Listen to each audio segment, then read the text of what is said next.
নমস্কাৰ মৰমৰ ছাত্ৰ ছাত্ৰী আৰু মোৰ বন্ধু বান্ধৱীসকল আহোম ক্লাছেছ ইউটিউব চেনেলটোত আপোনালোকৰ স্বাগতম জনাইছোঁ। আজি মই তোমালোকৰ কাৰণে লৈ আহিছোঁ খুবেই এটা ইম্পৰ্টেণ্ট পাৰ্ট ক্লাছ 7-ৰ পাৰ্ট নম্বৰ 2। ক্লাছ 7-ৰ যিটো তোমাৰ ছায়েন্সৰ কিতাপ আছে এইটো দুটা ভাগত ভগাই দিছে, পাৰ্ট 1 আৰু পাৰ্ট 2। এইটোৰে যিটো দুটা ভাগ পাৰ্ট 2 আছে এই পাৰ্ট 2ৰ লেচন নম্বৰ তোমালোকৰ 2 এইটো লৈ আহিছোঁ আজি মই। পাৰ্টটোৰ নাম আছে তোমালোকৰ ইয়াত জীৱৰ হ্ৰাস আৰু প্ৰকাশ। জীৱে কেনেকৈ হ্ৰাস লয় আৰু প্ৰকাশ লয় তাৰে বিষয়ে তোমালোকক এই ভিডিঅ'ৰ যোগেদি মই কিছুমান কুৱেশ্যন আৰু এনচাৰ লৈ আহিছোঁ। এইবিলাক তোমাৰ পৰীক্ষাৰ কাৰণে খুবেই ইম্পৰ্টেণ্ট হ'ব। প্ৰথমত দিয়া আছে আমাৰ ইয়াত অনুশীলনী প্ৰশ্ন নম্বৰ 1। দৌৰ শেষ হোৱাৰ পিছত খেলুৱৈ এজনে সাধাৰণতে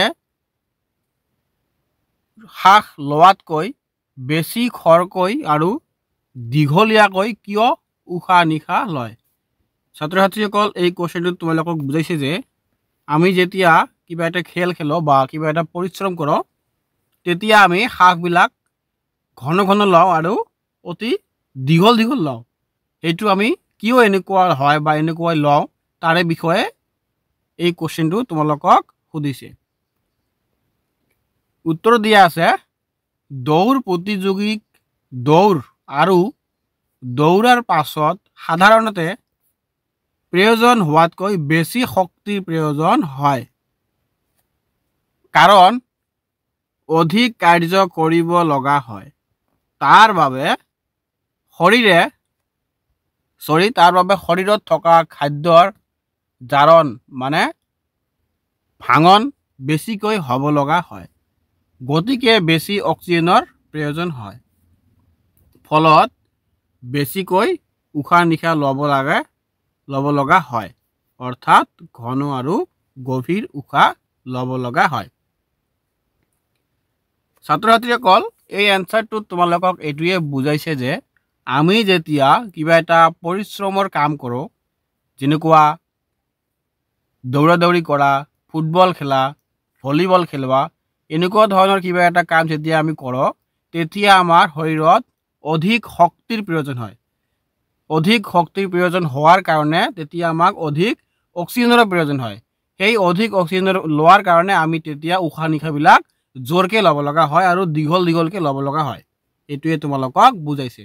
বহুত সহজ কুৱেশ্যন আৰু অতি ধুনীয়া আৰু ইম্পৰ্টেণ্ট কুৱেশ্যন।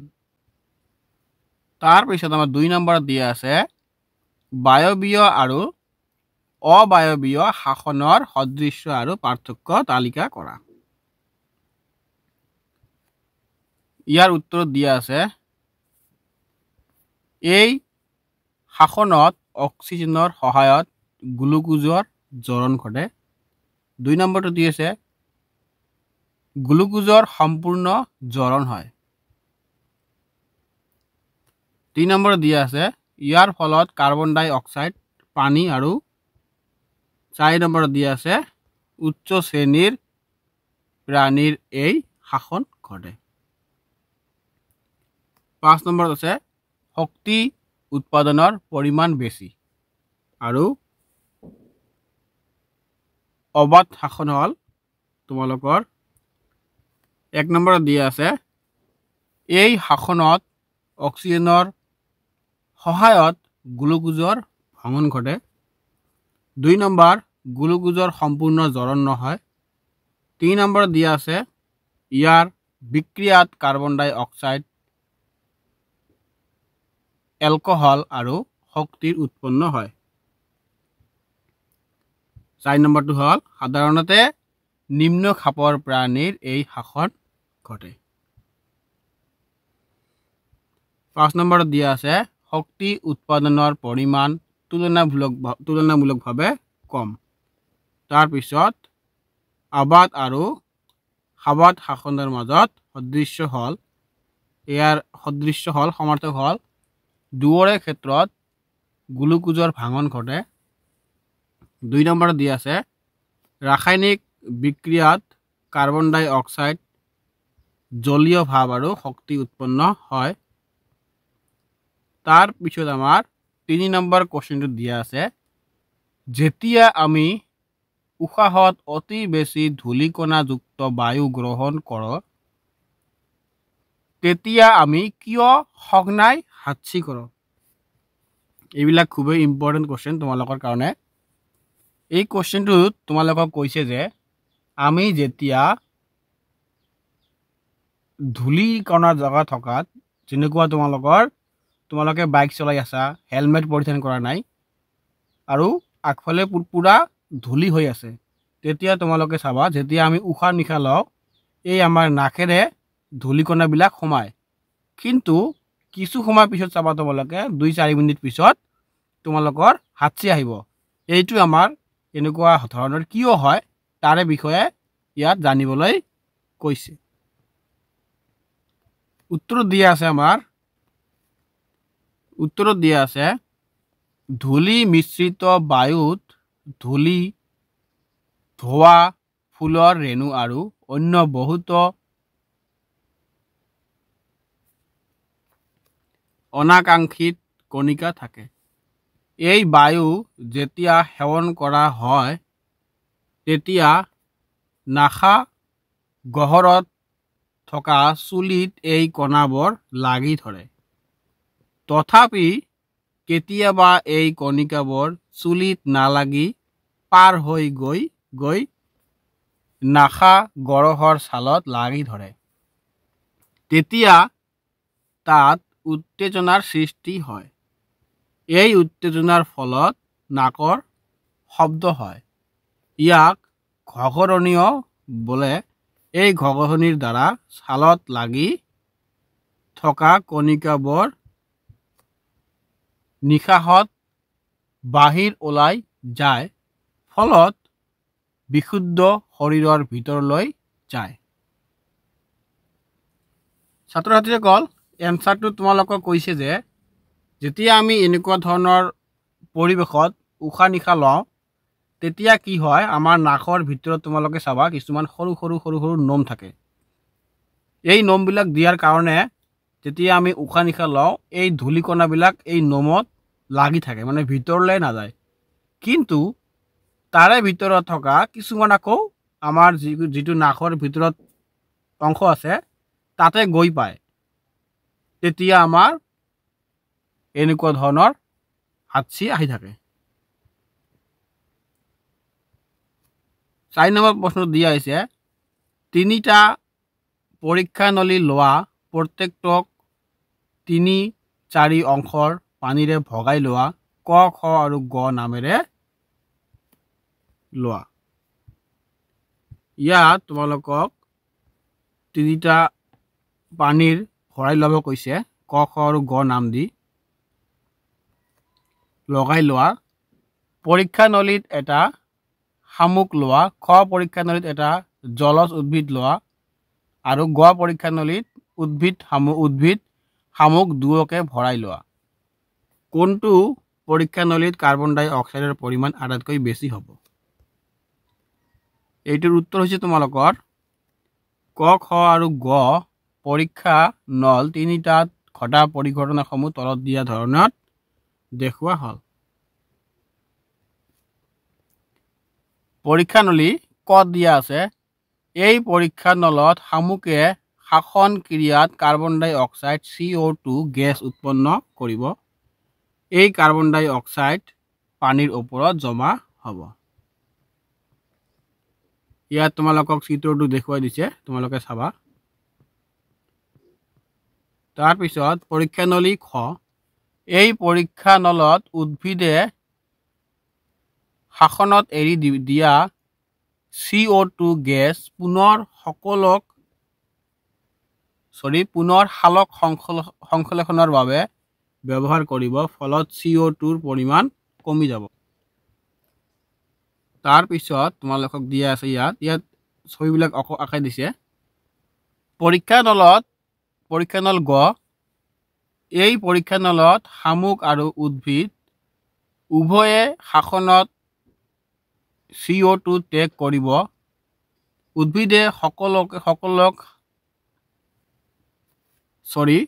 উদ্ভিদে সালোক সংশ্লেষণত তাৰে কিছু CO2 গেছ ব্যৱহাৰ কৰিব ফলত তুলনামূলকভাৱে CO2 গেছৰ পৰিমাণ বিতকৈ বেছি হ'ব যদি এতকৈ কমিব মানে বি মানে ইয়াত খ আৰু এ হল ক ইয়াত চিত্ৰটো দেখুৱাই দিছে তাৰ পিছত আছে আমাৰ ইয়াত গতিকে দেখা গ'ল যে ক পৰীক্ষা নলত আটাইতকৈ বেছি CO2 গেছ জমা হ'ব তাৰ পিছত আমাৰ 5 নম্বৰ কোৱেশ্চনত দিয়া আছে শুদ্ধ উত্তৰ বাছি উলিওৱা পইতাচোৰাত তাৰ শৰীৰত তলত কোনবিধ অংগৰে বায়ু সেৱন কৰে ইয়াতে কৈছে পইতাচোৰা তেওঁ তাৰ শৰীৰৰ কোনটো অংগৰে উশাহ নিশাহ লয় ইয়াতে অপচনত দিছে আমাৰ হাওঁফাওঁ ফুল বায়ু ছিদ্ৰ আৰু ছাল এইটোৰ এনসাৰ হ'ব আমাৰ বায়ু ছিদ্ৰ বি নম্বৰ দিয়া আছে বেছিকৈ কৰা ব্যায়ামৰ পাছত আমাৰ ভৰি টনটনাই তাৰ কাৰণ তলত কোনটো নিয়ন্ত্ৰণভুক্ত হোৱাৰ বাবে হয়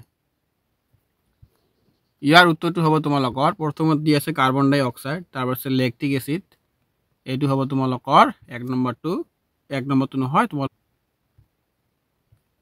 তোমালোকৰ এইটো হ'ব 2 নম্বৰটো লেক্টিক এসিড সি নম্বৰ দিয়া আছে আমাৰ এজন প্ৰাপ্ত বয়স্ক মানুহৰ জিৰণিৰ সময়ত প্ৰতি মিনিটত স্বাভাৱিক উশাহ নিশাৰ হাৰ গড় বিস্তৃত এইটো হ'ব এনসাৰ আমাৰ 15 পৰা 18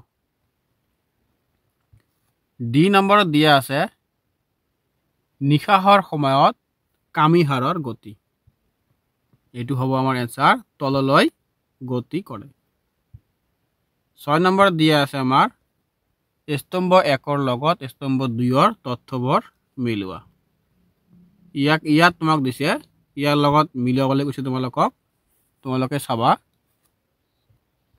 তোমালোকৰ ইয়াত হ'ব এ নম্বৰৰ লগত তোমালোকৰ 1 নম্বৰটো মিলি যাব আৰু তোমালোকৰ এইবিলাক কোশ্চেন দিয়া আছে মই তলত এছাখিনি লৈ আহিছো তোমালোকে চাবা এইবিলাক কোশ্চেন তোমালোকে কিতাপত এনেকুৱা আছে মই তোমালোকৰ কাৰণে এনসাৰ লৈ আহিছো ইয়াত স্তম্ভ 1 আৰু স্তম্ভ 2 যেটো তোমালোকৰ এ নম্বৰত আছে এইটো তোমালোকৰ মিলি যাব ইয়াত 3 নম্বৰটোৰ লগত যেনেকুৱা 3 নম্বৰ দিয়া আছে ইয়াত এলকহল ঠিক তেনেদৰে যেটো বি নম্বৰ দিয়া আছে এইটো তোমাৰ 4 নম্বৰৰ লগত মিলি যাব ইয়াত আছে বক্ষ গহৰ যেটো তোমালোকৰ সি নম্বৰ দিয়া আছে এইটো তোমালোকৰ 1 নম্বৰৰ লগত মিলি যাব কেঁচু ঠিক এনেকে গোটেইখিনি দিয়া আছে ডিৰ লগত 4 মিলি যাব ইৰ লগত 2 নম্বৰ মিলি যাব আৰু এফৰ লগত 5 নম্বৰ মিলি যাব 7 নম্বৰ দিয়া আছে আমাৰ সঁচাৰ বাবে টি আৰু মিছাৰ বাবে ফলছ মানে ইয়াত আমাক ট্ৰু মানে সঁচা দুনতে খ হ'ব ইয়াত আৰু ফলছ মানে মিছা হ'ব মত জিকাৰ হ'ব বেছিকৈ ব্যায়াম কৰাৰ পাছত মানুহ এজন শ্বাস প্ৰশ্বাসৰ গতি কমি যায় এইটো হ'ব তোমালোকৰ ফলছ 2 নম্বৰ দি আছে উদ্ভিদে মাত্ৰ দিনত সকল সালোক সংশ্লেষণ আৰু ৰাতি শ্বাস প্ৰশ্বাসৰ কাৰ্য সম্পন্ন কৰে এইটো তোমালোকৰ হ'ব ফলছ 3 নম্বৰ দিয়া আছে আমাৰ ভেকুলীৰ ছাল আৰু হাঁওফাঁও উভয়ে শ্বাস কাৰ্য সম্পন্ন কৰে এইটো হ'ব আমাৰ ট্ৰু মানে সঁচা কথা এইটো 4 নম্বৰ দিয়া আছে মাছৰ শ্বাস প্ৰশ্বাসৰ বাবে হাঁওফাঁও আছে এইটো হ'ব আমাৰ ফলছ তাৰ পিছত উশাহৰ সময়ত বক্ষ গহৰৰ আয়তন বৃদ্ধি পায় এইটো হ'ব আমাৰ ট্ৰু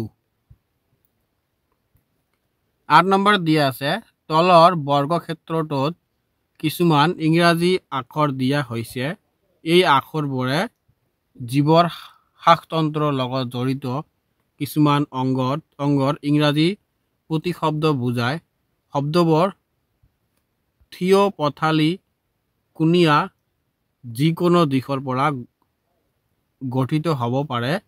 তলত শব্দবোৰৰ গঠনৰ বাবে ইংগিত দিয়া হৈছে শব্দবোৰ উলিওৱা। ছাত্ৰ ছাত্ৰীসকল এনেকুৱা ধৰণৰ কুৱেশ্যন তোমালোকৰ এক্সামত নাহে, ইমান ইম্পৰ্টেণ্ট নহয়, এইবিলাক নাহে তোমালোকৰ এক্সামত এনেকৈ উলিয়াবলৈ কুৱেশ্যন। 9 নম্বৰটো দিয়া আছে আমাৰ